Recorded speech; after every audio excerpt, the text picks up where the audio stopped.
Hello दोस्तों, कैसे हैं आप सभी। मैं ज्योति आप सभी का स्वागत करती हूं। आज हम पढ़ने वाले हैं उत्तराखंड फॉरेस्ट रिपोर्ट 2023।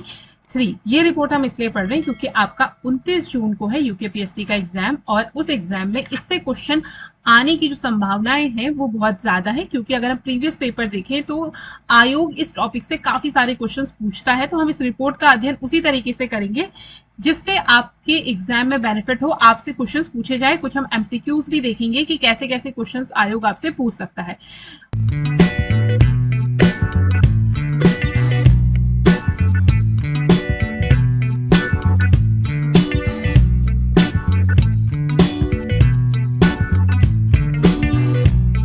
और अगर आपने 29 जून को आपका पेपर है तो आपके जो एडमिट कार्ड है वो 18 जून से आयोग की वेबसाइट पे उपलब्ध है, तो आप उनको जाकर फटाफट डाउनलोड कर लीजिए। चलिए स्टार्ट करते हैं। तो यह रिपोर्ट एफएसआई द्वारा प्रकाशित की जाती है और इसमें उत्तराखंड के जितने भी जो आपके 13 डिस्ट्रिक्ट हैं उसमें पूरा फॉरेस्ट कवर की स्थिति दी जाती है। तो काफी डिटेल ये रिपोर्ट होती है, सारी चीजें बहुत डिटेल तरीके से इस रिपोर्ट में प्रकाशित करी जाती है। तो इस रिपोर्ट में आपका ये देखो एक डाटा दिया गया है। इसमें आपको geographical area, reporting area of land utilisation, forest, उसके बाद not available of land cultivation, तो अलग अलग टाइप का आपको क्या दिया गया, डाटा दिया गया, करंट फ्लोन्स, ये सब चीजें दी गई हैं। तो हम ये देखेंगे कि इसमें से आपके कैसे कैसे क्वेश्चंस बन सकते हैं, क्या क्या पूछा जा सकता है। ये हिंदी में है आपका। तो जियोग्राफिकल एरिया दिया है 5,348,000 हेक्टेयर। भूमि उपयोग की रिपोर्टिंग जो क्षेत्रफल है वो भी है, वन क्षेत्र है। खैर इससे डायरेक्ट आपका क्वेश्चन नहीं पूछा जाता है, जो पूछा जाता है वो देखते हैं। तो इसमें से आपके क्वेश्चंस कुछ इस तरीके से बन सकते हैं। सबसे ज्यादा उपयोग में आने वाली भूमि कौन सी है, तो वन क्षेत्र की है। कितना परसेंट है, 63.51% है।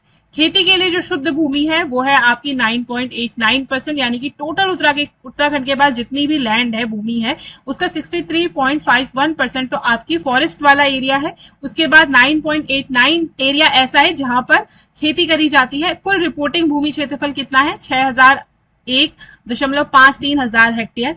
बंजर भूमि कितनी है, बंजर भूमि होती है जो आप कृषि योग्य प्रति भूमि होती है, और जो प्रति भूमि होती है उन दोनों को मिला के आपकी बंजर जमीन होती है जिसपे किसी भी प्रकार की खेती नहीं की जा रही होती है। तो वो है आपकी 553.83 हेक्टेयर, लगभग 9.23% के करीब। खेती के लिए अनुपयोगी भूमि यानी कि ऐसी भूमि जिस पर खेती की ही नहीं जा सकती है, वो है आपकी 7.35%। अच्छा, यहाँ पे मैं आपको एक चीज बता दूं कि ये जो आपकी कल्चरेबल वेस्टलैंड है ये क्या होता है। तो ये ऐसी भूमि होती है जिसमें अभी खेती नहीं हो रही लेकिन उसे भविष्य में खेती के योग्य बनाया जा सकता है। और जो दूसरी आपकी फ्लॉस भूमि होती है, प्रति भूमि होती है, ये भूमि ऐसी होती है जिसे कुछ समय के लिए बिना खेती के छोड़ दिया जाता है ताकि उसकी उर्वरता बनी।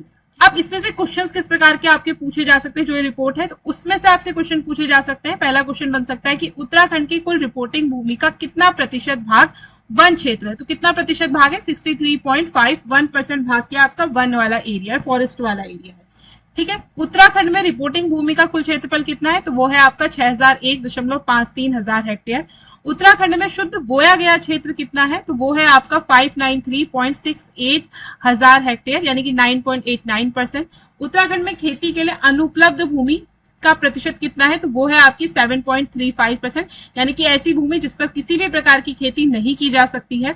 उत्तराखंड में चारागाह और स्थायी चराई भूमि का कुल प्रतिशत कितना है, तो वो है आपका 3.46%। ठीक है। अब आगे बढ़ते हैं। तो आगे है आपका फॉरेस्ट कवर दिया गया है कि उत्तराखंड में फॉरेस्ट है, जैसे कि आपके 3 टाइप के फॉरेस्ट होते हैं आपके। एक होते हैं वेरी डेंस फॉरेस्ट, एक होता है मीडियम या मॉडरेट डेंस फॉरेस्ट, दूसरा होता है आपका ओपन फॉरेस्ट, और फिर उसके बाद जो आपका थोड़ा बहुत क्या होता है, झाड़ झंकाड़ भी होता है जहां पे सिर्फ स्क्रब्स वगैरह ये सारी चीजें उगती हैं। तो वेरी डेंस फॉरेस्ट कितना है, वेरी डेंस फॉरेस्ट है आपका 5,266.58 स्क्वायर किलोमीटर का जो एरिया है वहां पे आपका वेरी डेंस फॉरेस्ट है, और ये कितना प्रतिशत है, 9.85% है। मीडियम डेंस फॉरेस्ट की बात करें तो वो है आपका 23.40%।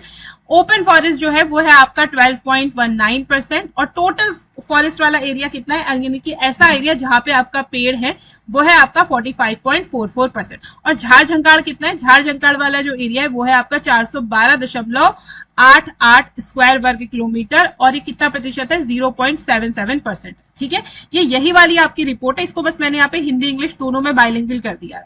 अब देखो इसमें अगर आपसे पूछा जाए कि उत्तराखंड में सबसे ज्यादा किस प्रकार के वन पाए जाते हैं, तो सबसे ज्यादा पाए जाते हैं मध्यम घनता वाले वन यानी कि मॉडरेट डेंस फॉरेस्ट सबसे ज्यादा उत्तराखंड में, तो पहले नंबर पे आ जाएगा। दूसरे नंबर पे है आपके ओपन फॉरेस्ट और तीसरे नंबर पे है आपके वेरी डेंस फॉरेस्ट, यानी कि सबसे कम क्या है, वेरी डेंस फॉरेस्ट, यानी बहुत ज्यादा घने वन उत्तराखंड में कम है। उससे थोड़े से ज्यादा ओपन फॉरेस्ट जो है वो उत्तराखंड में सेकंड नंबर पे है, और मीडियम डेंस वाले जो घने वन है वो उत्तराखंड में सबसे ज्यादा है। कितने हैं, 23.40% है। अच्छा, एक चीज आप और देख रहे होंगे कि अगर हम यहाँ पे बात कर रहे हैं कि कितना प्रतिशत वन क्षेत्र है, तो तब तो हम कह रहे हैं कि 63.51% आपकी रिपोर्टिंग भूमि है, ठीक है, यानी कि जो आपका क्या है फॉरेस्ट के अंदर आता है। उसके बाद हम सबसे पूछ रहे हैं कि कितना प्रतिशत आपका क्या है वन है, तो वो क्या है, टोटल फॉरेस्ट कवर कितना है, फॉरेस्ट कवर है आपका 45.4%। देखो फॉरेस्ट कवर और फॉरेस्ट एरिया में डिफरेंस होता है। फॉरेस्ट एरिया क्या होता है आपका, फॉरेस्ट एरिया का मतलब होता है कि सरकार के रिकॉर्ड में ऐसी भूमि जो वन क्षेत्र के पास है, यानी कि जो वन निगम के पास है, निगम समझ लो वन निगम के पास है, फॉरेस्ट के पास है, तो वो फॉरेस्ट एरिया हो गया। फॉरेस्ट कवर वो हो जाएगा जहां पे एक्चुअल में पेड़ है, यानी कि ऐसी जमीन जहां पर पेड़ है, तो वो आपका क्या हो जाएगा, फॉरेस्ट कवर हो जाएगा। इसीलिए जो फॉरेस्ट एरिया वाला पोर्शन है वो है 63.51%, यानी कि उत्तराखंड की 63.51% क्या है आपकी फॉरेस्ट एरिया के अंदर आती है। उसके बाद फॉरेस्ट कवर यानी कितने प्रतिशत भूमि पर आपके पेड़ हैं, तो उत्तराखंड की जितनी भी भूमि है उसका 45.44% जो एरिया है उस पर आपके वन है, तो लगभग 50% पर क्या है आपके वन है, ठीक है। अब उसके बाद एक आपकी ये टेबल दी गई है जिसमें आपको डिस्ट्रिक्ट वाइज फॉरेस्ट कवर बता रखा है उत्तराखंड में कि किस डिस्ट्रिक्ट में कितने फॉरेस्ट हैं, कैसे फॉरेस्ट हैं, वेरी डेंस कितने हैं, मॉडरेट डेंस फॉरेस्ट कितने, ओपन फॉरेस्ट कितने हैं, स्क्रब कितना है, तो ये आपका पूरा आंकड़ा दिया गया। अब इन आंकड़ों से क्वेश्चंस कैसे बनते हैं वो चीजें देख लेते हैं, या क्या क्या इसमें से इन जो डाटा दिया है इससे हम कैसे पढ़ना है। तो top district by forest area, यानी कि फॉरेस्ट एरिया सबसे ज्यादा कहाँ है, तो फॉरेस्ट एरिया सबसे ज्यादा आपका चंपावत में 69.06%, नैनीताल में है उसके बाद 67.43%, गढ़वाल में आपका तीसरे नंबर पे है 63.07%, और टिहरी गढ़वाल में आपके चौथे नंबर पे है 61.03%। तो इसमें से दो प्रकार के क्वेश्चन बन सकते हैं। एक तो आपसे डायरेक्ट पूछ सकता है कि किस जिले में सबसे ज्यादा फॉरेस्ट एरिया है, तो वो चंपावत में है परसेंट पे, ठीक है, परसेंट के बेसिस पे 69.06%। और आपसे क्रम भी पूछ सकता है कि इनको क्रम के अकॉर्डिंग लगाओ, चाहे आरोही लगाओ चाहे अवरोही लगाओ, यानी असेंडिंग या डिसेंडिंग ऑर्डर में आप इनको व्यवस्थित करो। इस प्रकार के क्वेश्चन भी पूछे जा सकते हैं। न्यूनतम वन आवरण वाले क्षेत्र कौन से, लोवेस्ट फॉरेस्ट कवर किसमें है, तो इसमें हो गया उधम सिंह नगर। उधम सिंह नगर में सबसे कम फॉरेस्ट कवर है आपका 19.44%, हरिद्वार में है 23.93%, पिथौरागढ़ में आपका 30.15%, ठीक है। तो इसमें भी अगेन आपसे दोनों टाइप के क्वेश्चन पूछे जा सकते हैं। एक आपसे डायरेक्ट पूछा जा सकता है, दूसरा आपको क्या दिया जा सकता है, आपको क्रम के अनुसार लगाना हो सकता है, चाहे डिसेंडिंग ऑर्डर में चाहे असेंडिंग ऑर्डर में। अच्छा, पेपर में ध्यान से पढ़ लेना कि उसने आरोही क्रम में लगाना है या अवरोही क्रम में लगाना है। कई बार क्या करते हैं बच्चे गलती कर देते हैं, देखते नहीं है, सीधा ऑप्शन देखा रही है क्वेश्चन तो मुझे आता है, और फटाफट क्या करा उन्होंने ऑप्शन पर टिक लगा दिया, फिर घर आके देखते हो कि अरे आरोही क्रम में व्यवस्थित करने थे, अवरोही क्रम में व्यवस्थित करने थे। तो डिसेंडिंग असेंडिंग ऑर्डर देख लेना, पेपर को बहुत ध्यान से पढ़ना, बिल्कुल बिना टेंशन लिए हर क्वेश्चन को अच्छे से पढ़ना, उसके बाद उसका आंसर करना। ज्यादा घई घई में गलत आंसर पे टिक मत करके आना, घर आके बहुत पछतावा होगा, ठीक है। तो बहुत ध्यान से करना, और उसके लिए आप क्या कर सकते हो, पीवाईक्यू प्रैक्टिस करो, बहुत सारे बार बार पीवाईक्यू प्रैक्टिस करो, तो जितनी गलती करनी होगी वो सारे आप घर में कर लोगे मॉक टेस्ट देते समय, फिर वहां पेपर आपका बढ़िया जाएगा। नेक्स्ट इसमें है वन वृद्धि वाले जिले, यानी कि कहाँ कहाँ पे फॉरेस्ट आपके इंक्रीज हुए हैं। तो टिहरी गढ़वाल में इंक्रीज हुआ है कितना, 8.87 पर किलोमीटर स्क्वायर, देहरादून में 4.67%, और अल्मोड़ा में आपका 4.09। देखो ये आंकड़ा आपको दिया भी है इसमें, ये है ना, ये कितना कहाँ पे आपका जो चेंज हुआ है वो कितना हुआ है, तो जो आपका प्लस में यानी कि वो उतना इंक्रीज हुआ है, जो माइनस में वो उतना आपका डिक्रीज हुआ है, और 1 किलोमीटर स्क्वायर में आपका क्या है डाटा है, ठीक है। उसके बाद ऐसे जिले जहां पे आपका फॉरेस्ट डिक्रीज हुआ है, तो सबसे ज्यादा डिक्रीज हुआ है फॉरेस्ट आपका उधम सिंह नगर में, दूसरे नंबर पे उत्तरकाशी, तीसरे नंबर पे आपका चमोली।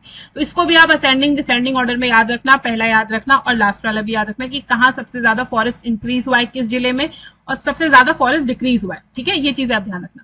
उसके साथ साथ सबसे ज्यादा घने वन कहाँ है, वो आपके नैनीताल में है 780.03 किलोमीटर स्क्वायर। उसके बाद सबसे ज्यादा कुल वन क्षेत्र कहाँ है आपका, वो गढ़वाल में है। सबसे ज्यादा वन प्रतिशत कहाँ है, चंपावत में है 69.06%, यानी कि चंपावत का जितना एरिया है उसके 108% एरिया, तो एरिया के 69.06% पे क्या है वन है आपके। सबसे कम वन प्रतिशत है आपका उधम सिंह नगर में 19.44%। वन क्षेत्र में सबसे बड़ी वृद्धि कहाँ हुई है, टिहरी गढ़वाल में हुई है सबसे ज्यादा वृद्धि, और सबसे बड़ी गिरावट हमें कहाँ देखने को मिली है, वो मिली है हमें उधम सिंह नगर में। इसके बाद आपकी अगली टेबल थी जिसमें आपको डिवीजन वाइज फॉरेस्ट कवर दिया गया था कि जो आपका टॉन्स फॉरेस्ट डिवीजन है वहां पे किस प्रकार की आपकी फॉरेस्ट है। Upper Yamuna Barkot forest division, Uttarkashi forest division, valley of flower में area which does not fall in any division. तो कुछ तो आपके चार तो आपके ये डिवीजन है, Tons forest division, upper Yamuna Barkot forest division, Uttarkashi forest division, valley of flower division, और उसके बाद कुछ वो एरिया जहां पे किसी भी प्रकार का कोई भी डिवीजन नहीं है। तो उसमें आपकी किस किस प्रकार के फॉरेस्ट हैं और कितना स्क्रब है, वो सारा ये डाटा दिया गया है। तो इसमें देखो टॉन्स फॉरेस्ट डिवीजन की बात करें तो यहाँ जो फॉरेस्ट कवर है वो कितना है आपका 601.41 किलोमीटर स्क्वायर है। यहाँ पे सबसे अधिक वन घनत्व है 79.01% और बहुत मामूली गिरावट आपको देखने को मिली है 2021 की तुलना में, मात्र कितनी, -0.06 किलोमीटर स्क्वायर की। ठीक है, यानी कि गिरावट तो क्या ही हुई है, बहुत कम गिरावट हुई है। उसके बाद है upper Yamuna Barkot forest division, इसमें आपका जो टोटल फॉरेस्ट एरिया है वो कितना है, वो है आपका 628.35 वर्ग किलोमीटर। इसका 61.06% हिस्सा क्या है, वन से ढका हुआ है और इसमें अब तक कितनी गिरावट देखने को मिली है, -2.04 किलोमीटर आपको क्या हुई है, गिरावट हमें देखने को मिली है। इसके बाद है आपका उत्तराखंड फॉरेस्ट डिवीजन, यहाँ पे आपके जो कुल वन क्षेत्र है वो है आपका 1347.16 वर्ग किलोमीटर और सभी डिविजन में सबसे ज्यादा अधिक जो एरिया है वो आपका उत्तरकाशी फॉरेस्ट डिवीजन में ही है। ठीक है, और इसका टोटल फॉरेस्ट एरिया जो कवर है वो कितना है, 51.52% है और यहाँ पे कितने की कमी देखने को मिली है, -1.82 किलोमीटर स्क्वायर की आपको क्या देखने को मिली है, कमी देखने को मिली है। उसके बाद है valley of flower, valley of flower का जो एरिया यानी फूलों की घाटी वाला जो एरिया वो आपका है मात्र 0.95 किलोमीटर स्क्वायर और इसमें एक्सट्रीम बहुत कम, इसमें क्या आपके 1% है, 1.26% है क्योंकि फूलों की घाटी है तो फूल ज्यादा है, पेड़ कम है, तो सिर्फ आपका 1.26% ही एरिया क्या है, फॉरेस्ट है, ऐसे जिसमें पेड़ है। और 2021 से इसमें किसी भी प्रकार का कोई परिवर्तन नहीं हुआ है क्योंकि ये क्या है आपका एक संरक्षित क्षेत्र है, ह्यूमन एक्टिविटी यहाँ नहीं होती है, शायद इसी वजह से यहाँ किसी भी प्रकार का आपको चेंज देखने को नहीं मिला है। उसके बाद ऐसा एरिया जो किसी भी डिवीजन में नहीं जाता है तो वो है आपका 22.60 किलोमीटर स्क्वायर का एरिया है। यहाँ पर आपके 16.70% जो भाग है वो आपका पेड़ों से आच्छादित है यानी कि उस पर वन है और यहाँ पे आपको -0.64 किलोमीटर स्क्वायर की गिरावट देखने को मिली है। अब देखो टोटल फॉरेस्ट एरिया की बात करें तो टोटल फॉरेस्ट एरिया कितना है, 24,303.83 किलोमीटर स्क्वायर का एरिया।